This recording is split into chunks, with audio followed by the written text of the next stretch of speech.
اور جو ہے وہ عمران خان کے اوپر تنقید کر رہے تھے، شور شرابہ کر رہے تھے، نعرے بازی کر رہے تھے، نواز شریف جو ہے اس کے گرد ان لوگوں نے گھیراؤ کیا اور وہاں پر شدید نعرے بازی کی حلف اٹھانے سے پہلے، اور جو عمران خان کے چاہنے والے ہیں انہوں نے جناب کرپٹ، یہ سارا ٹبر چور ہے اور اس طرح کے نعرے بازی کی. تو یہ سارا جو منظر ہے وہ مچھلی بازار کا پیش کیا گیا. اور یہ میں مچھلی بازار اس لیے بار بار کہہ رہا ہوں کہ تمام broadcast media, print media, انہوں نے یہی لفظ اٹھایا اور بالکل یہ مچھلی بازار کا ہی منظر پیش آ رہا تھا. مسلم لیگ نون کے اراکین نے اپنے قائد نواز شریف کو حق میں نعرے بازی کی اور پی ٹی آئی کے جو ہیں وہ کارکنان ہیں جو رہنما ہیں انہوں نے نون لیگ کے خلاف نعرے بازی کی. آگے بڑھیں، آگے آپ کو بتائیں کہ وزیر اعظم کا جو انتخاب ہے وہ 4 مارچ کو نہیں ہو رہا. کب ہو رہا ہے؟ اب وہ 3 مارچ کو ہو رہا ہے. اتوار کا دن ہوگا، اس دن وزیر اعظم کا انتخاب کیا جائے گا اور 2 مارچ کو کاغذات نامزدگی جمع 2 مارچ کو 12 بجے سے پہلے کروانے کا جو ہے وہ ایک لمٹس دی گئی ہے ٹائم کی کہ اس سے پہلے آپ نے کاغذات نامزدگی جمع کروانے ہیں.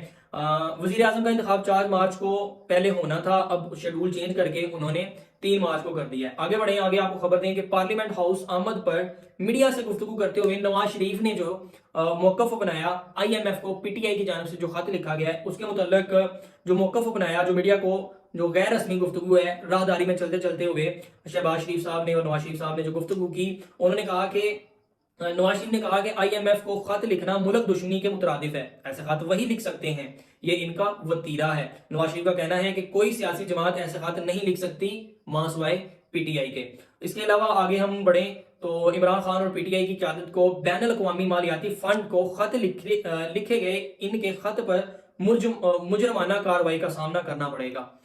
اب جو ہے خط جو لکھا گیا ہے اس کا متن جو ہے وہ یہ ہے کہ گڈ گورننس جب تک نہیں ہوگی ملک میں تب تک آپ قرضہ ایشو نہ کریں، کوئی بھی معاہدہ پاکستانی گورنمنٹ کے ساتھ نہ کریں. جو ایک خبروں میں سننے کو آ رہا ہے کہ یہ متن ہے جو آئی ایم ایف کو لکھا گیا ہے بائی دی بانی P T I Imran Khan, اس کی جانب سے لکھا گیا ہے. تو اب کیا ہوا ہے، وزارتیں جو داخلہ ہے وہ کاروائی کرنے کے لیے جا رہی ہے پی ٹی آئی کے بانی پی ٹی آئی کے خلاف اور پی ٹی آئی کی قیادت کے خلاف کہ انہوں نے یہ خط لکھا ہے، یہ ملکی مفادات کے خلاف ہے، ریاست کے مفادات کے خلاف ہے. سو اس کے اوپر اب قانونی کاروائی کی جائے گی.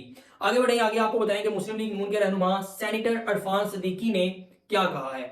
آنے والی حکومت کا وزیر خزانہ کون ہوگا اور جو بھی ہوگا، یہ بڑی زیادہ امپورٹنٹ بات ہے کیونکہ پاکستان کے حالات اس وقت جس نہج پہ پہنچے ہوئے ہیں تو وزیر خزانہ جو ہوگا اس کو بھی کافی زیادہ کٹھن صورتحال مل رہی ہے، تو اس کو بھی بہت زیادہ بڑے چیلنجز کا سامنا ہوگا. تو تصدیق کر دی گئی ہے نون لیگ کے سینئر جو رہنما ہیں سینیٹر عرفان صدیق کی جانب سے تصدیق کر دی گئی ہے کہ آنے والی حکومت کا جو ہے وزیر خزانہ وہ کون ہوگا.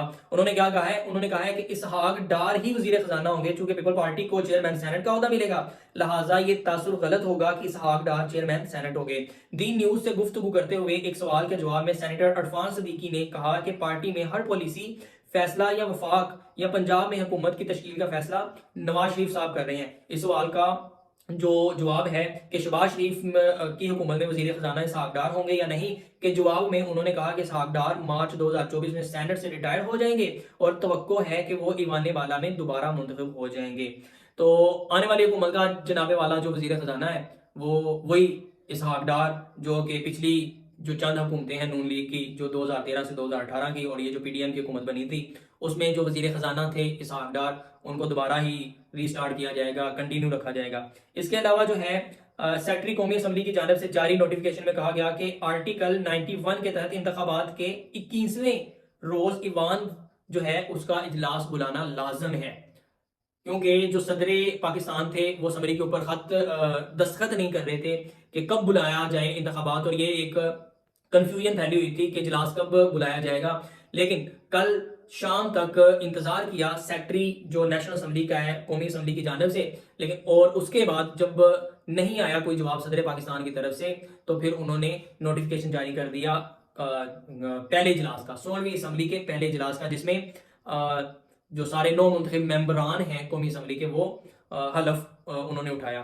اس کے علاوہ آگے بڑھیں تو آپ کو خبر بتائیں کہ صوبیہ شاہد نون لیگی رہنما، اس نے کے پی کے کی جو اسمبلی ہے، کل پہلا اجلاس ہوا کے پی کے اسمبلی کا، اس میں بھی کافی ہنگامہ رائی دیکھنے کو ملی اور جو وزٹر گیلری میں بیٹھے ہوئے لوگ تھے، مہمان تھے، ان کی طرف سے جوتے بھی پھینکے گئے ان کے اوپر اور انڈے بھی پھینکے گئے. کل بھی کافی زیادہ ماحول گرما گرم رہا KPK کی اسمبلی میں اور کافی جو ہے وہ لڑبازی دیکھنے میں آئی. صوبیہ شاہ جو نون لیگ کی رہنما ہے, انہوں نے کل جو گڑی لہرائی اور اس کے جواب میں جو PTI کے کارکنان تھے جو وزٹر گیلری میں بیٹھے ہوئے تھے اور جو ویسے رہنما تھے, انہوں نے شدید نعرے بازی کی ان کے خلاف اور ان کے اوپر جو ہے وہ انڈے بھی پھینکے اور جوتے بھی پھینکے. تو اس کافی ماحول گرما گرم رہا. اور آج بھی جب اسپیکر KPK اسمبلی کا انتخاب شروع ہوا تو تب بھی انہوں نے کافی نعرے بازی شروع کی. تو جب کارکنان جو وزٹر گیلری میں آئے ہوئے تھے انہوں نے بھی نعرے بازی کی, تو پھر وہ اپنا ووٹ کاسٹ کرنے کے بعد سیدھا جو کہ نامزد ہیں KPK کے وزیر اعلیٰ علی امین گنڈا پور, ان کے پاس گئی اور ان کو شکایت کی. اور اس کے بعد یہ ہوا کہ علی امین گنڈا پور نے بھی ہاتھ سے منع کیا کارکنان کو کہ وہ اس طرح نہ کریں, جبکہ صوبیہ شاہد کو فلی اجازت ہے وہ گڑی بھی لہرائے اور جیسے مرضی کریں. Every actions have reactions. تو وہ کہتے ہیں نا, پنجابی کی مثال ہے تالی دو ہتھاں نال ہی وجدی ہے.